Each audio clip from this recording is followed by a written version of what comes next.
Hello,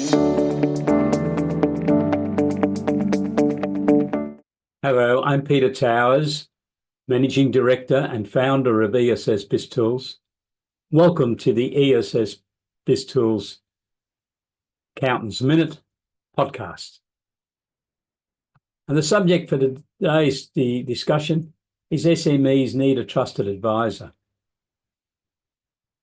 Now, if you're an accountant or a bookkeeper or a business advisor advising SME clients, are you supplying the type of services that they need to help them survive the challenges that are there this year? And let's look at some of the issues that are confronting accountants at present. Debts forced closures. A third of businesses that owe the Australian Taxation Office more than $100,000 have closed their doors in the last 12 months. According to Credit Watch.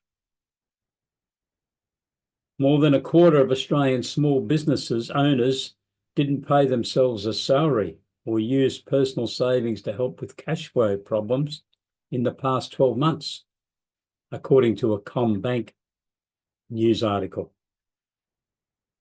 And business failures have surged by 50% this financial year, 50%.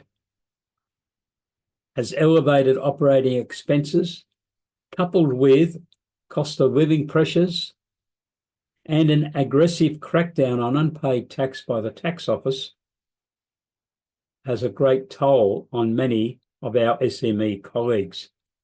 And that was an article released by News Limited.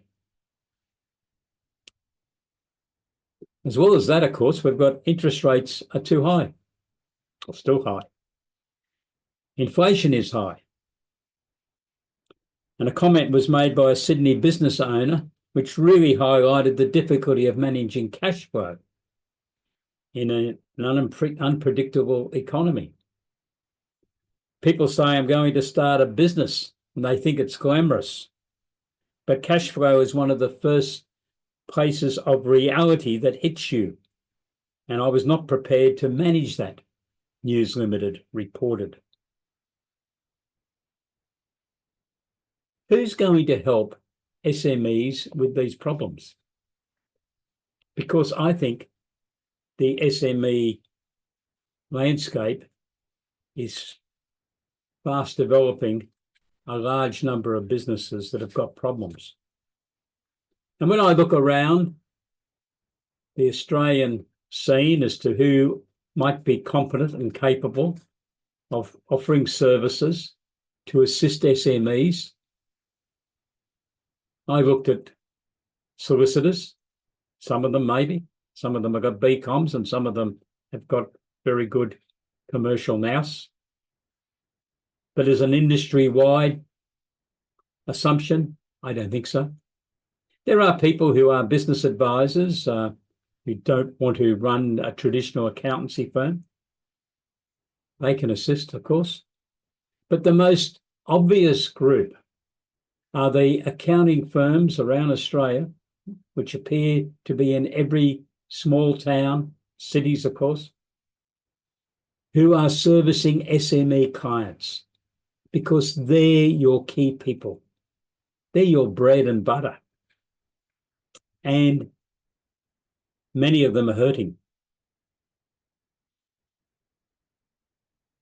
A year ago, we had a very vivid report prepared by the Managing Director of MYOB, who commented on a survey that MYOB had conducted of 1,000 of their clients. Many of them were recent starters in operating businesses. I don't know whether those firms that had only recently started their business had sought advice from an accountant. Part of me says I hope so that the SME community is saying that they know that they need advice and they went out and sought it. But another part of me says, oh, geez, I don't know. Because when you analyse the results from the MYOB survey as published by Paul Robson in the Financial Review in February 2024, I think you might cringe a little bit and say, well, hope they never got that advice from an accountant. So let's look at some of the key issues that he raised. Credit sales. Many of these businesses were under the assumption that they had to give credit to anyone that requested it. We know that that's not true, so I hope they never got that from an accountant. Debtors management systems were not very prevalent, and if they were not being maintained in the proper way. There was no understanding of what debtors days outstanding means and why it is such an important business metric that should be looked at very diligently each month and should be the starting base for let's chase up our debtors and get some money in, get the cash flow in. There was also an assumption made by many of these businesses that were starting up, or some of the others were in fact changing suppliers. And that assumption was that the suppliers would automatically grant them 30-day credit. As an accountant, I shudder that people went ahead and did their budgets and cash flow forecasts based on that assumption. Because my first reaction for many years, not just in this current climate, has always been to someone starting a business, get on the phone, get on the emails, confirm the terms of trade with your key suppliers. Find out what payment terms they want. And if those people that MYOB surveyed had done that, many of them would have found that their suppliers wanted cash with order or cash up front or cash on delivery or maybe payment within 7 days. They weren't contemplating giving them 30 days because suppliers are well aware of the challenges and the problems that SMEs are facing in the marketplace. And for a new business starting up, they're not going to give extended credit terms. You've got to earn that Guernsey to be in the team that are being granted 30-day terms. So what this meant is in the firms that MYOB surveyed, where there'd been an assumption when they planned their cash flow that they were going to receive 30-day credit terms from their suppliers, and they'd also assumed apparently that all their debtors, so they go ahead and grant every person that asked for a credit, they gave them credit, but they assumed that every one of those would pay within 30 days. Unfortunately, Australia has the dubious record of having the longest debtors days outstanding in the world. We won an award a few years ago, and I've never seen anyone say that some other countries now are wearing that burden. We've got it. We need to get it down, of course. So there was no chance that a new business starting up offering credit was going to get paid within 30 days.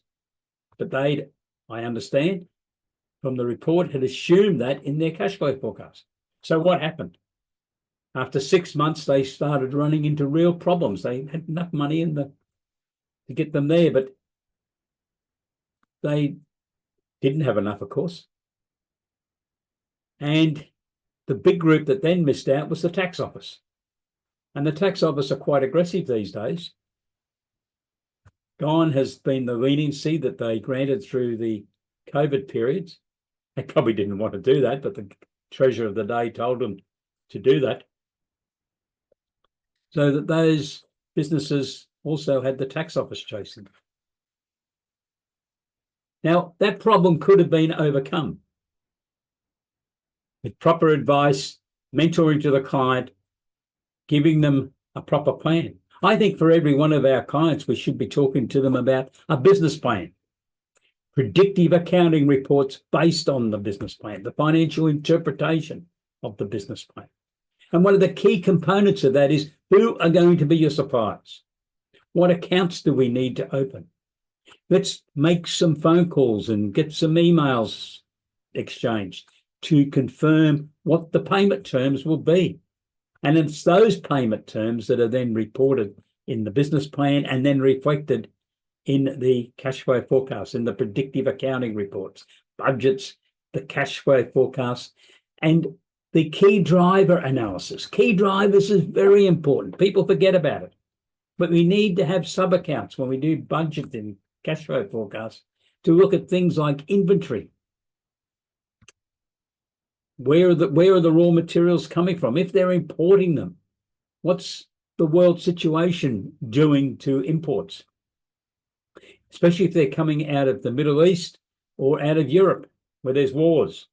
And very unfortunately, but there are. And that's causing all sorts of shipping delays.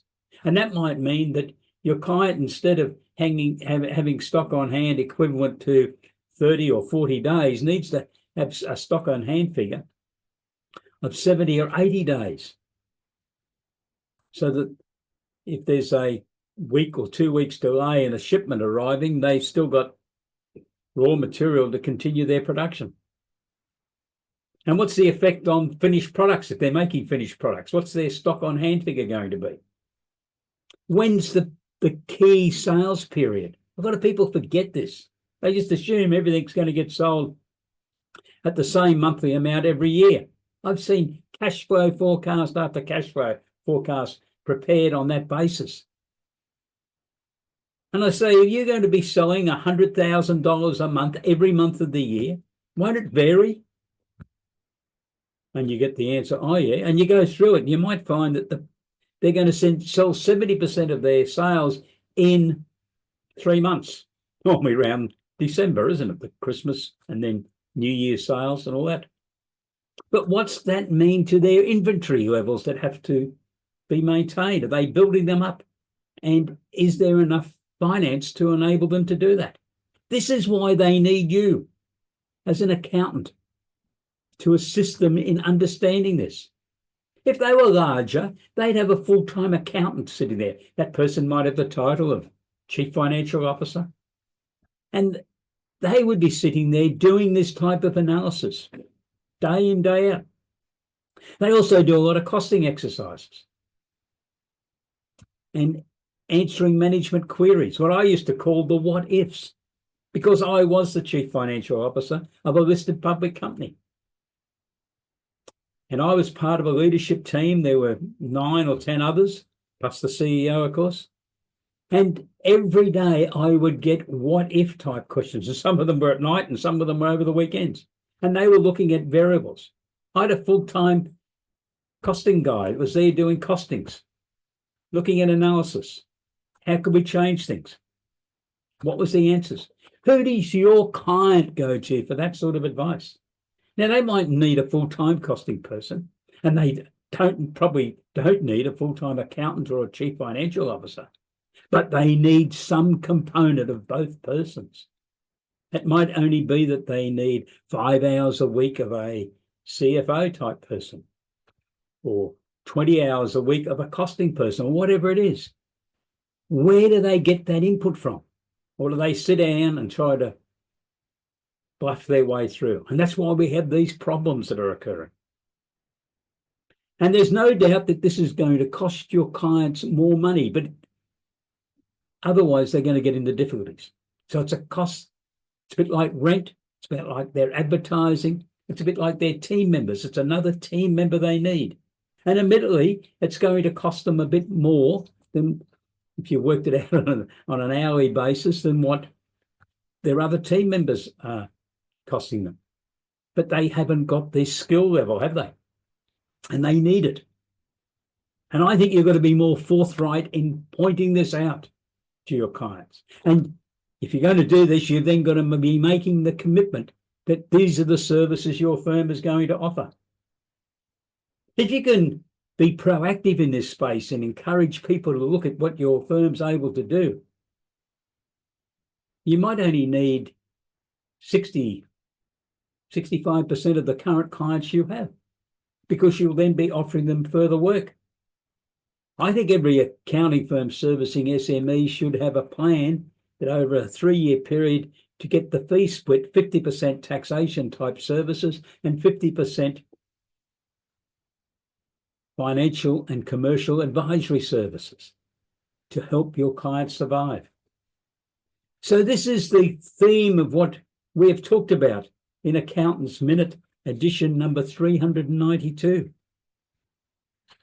And my original theme on this was SMEs need someone to talk to.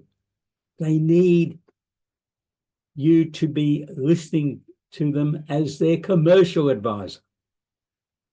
Or if you don't want to do that work and you only want to do the tax return, please suggest to your clients that they find a commercial advisor, might be another accounting firm, and you indicate that other firm you're going to continue to do the tax. Now, I think you do run a commercial risk, of course, that that other firm may also be doing tax returns, and at some stage the client might switch across.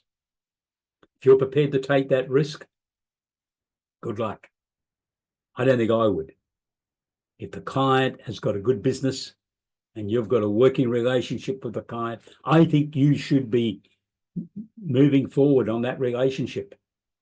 You should be offering these services to them, sitting down and talking to them. Cup of tea, cup of coffee, something a wee bit stronger, if you wish, and discuss these issues with the client.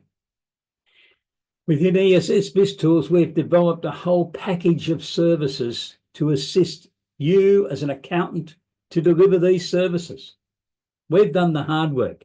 Someone asked me recently how many hours we'd put into the development of ESS BIZTOOLS, and I've done a calculation, over 8,000 hours. So I'm not suggesting you do that. We have written the material, we have documented, we've got videos, we've got processes, we've got spreadsheets. You, as a subscriber, get access to all that together with a training program, and you're able then to deliver these services. And if you come across something that you can't see is in our system, all you do is send me an email or get on the phone and say, hey, Peter, have you got such and such in the system?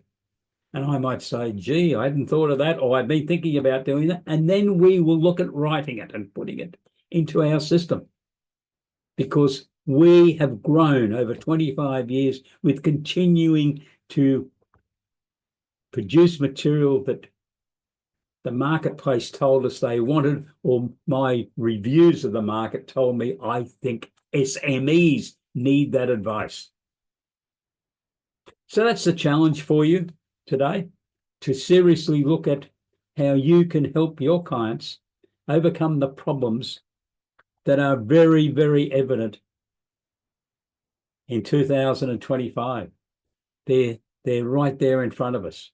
The SME community is having some real problems. If you want to get some more information, log on and have a look at some of the comments made by the Small Business Ombudsman, who's written a number of very interesting reports. He releases them every quarter. It's free material and it's available on our website. Our members get access to it. So you can go to our website, www.essbiztools.com.au, and have a look at the overall packages. If you would like to have a Zoom meeting with me where I will talk to you and ascertain how your firm's structured, who are your team members, who are your clients, what sort of services do you think they might be looking for?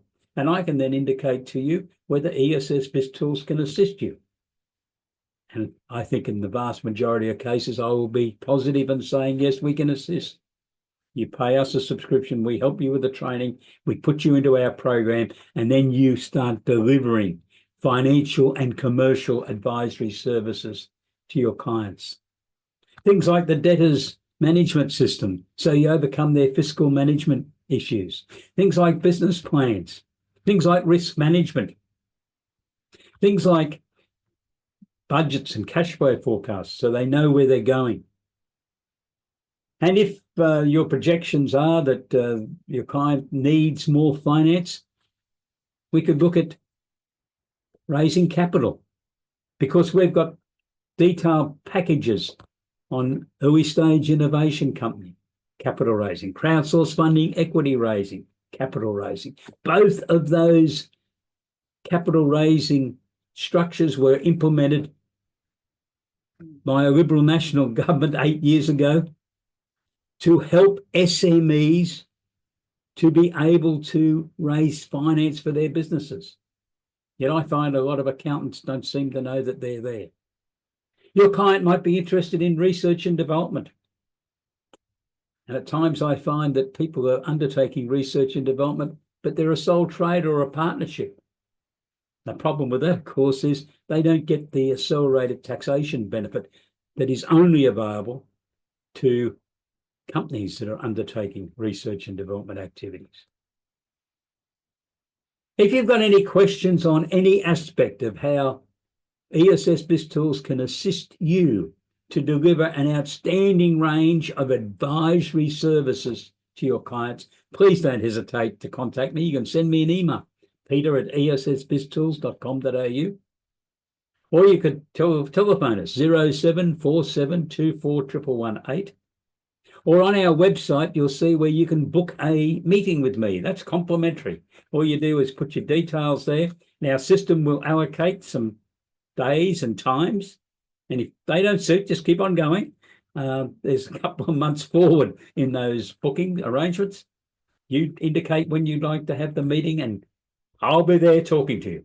And we'll go through and give you an overview of what I think ESS BIZTOOLS could offer to you to help you to deliver first-class advisory services to your SME clients, to assist your SME clients to survive and scale up if they wish.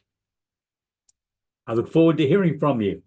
Have a great day. Goodbye.